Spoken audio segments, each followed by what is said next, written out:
The U.S. Department of Agriculture is slashing 2 federal programs that support local food banks and schools.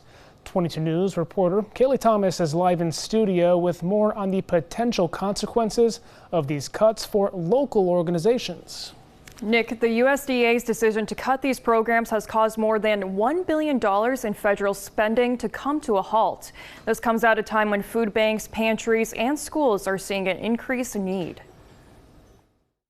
Local school districts are expressing concern over the recent announcement from the U.S. Department of Agriculture. The department decided to cut $660 million to the local Food for Schools program. Springfield Public Schools tells 22 News that this funding allowed them to purchase from local farms, which typically comes at a higher cost than wholesale purchasing. In a statement to 22 News, the superintendent of Springfield Public Schools said in part, quote, "While we are disappointed that the funding that helped us source food locally is dissolving, we want to reassure families that there will be no change to the quality, variety, or cost of school meals." Local Food Purchase Assistance Cooperative Agreement Program is also being cut, which was expected to provide about $500 million to local food banks. In a statement to 22 News, the Martin Luther King Jr. Family Services Springfield president says in part, quote, "These are our neighbors, people we see and interact with daily, and we have already had to make difficult decisions due to the overwhelming demand at our pantry.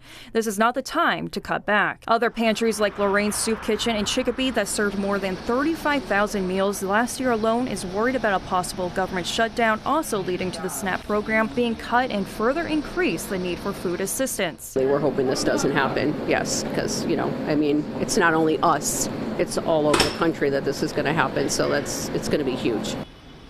Congress must pass a bill to fund the federal government before midnight on Friday. Otherwise, the government will be forced to shut down immediately. Working for you, Kaylee Thomas, 22 News.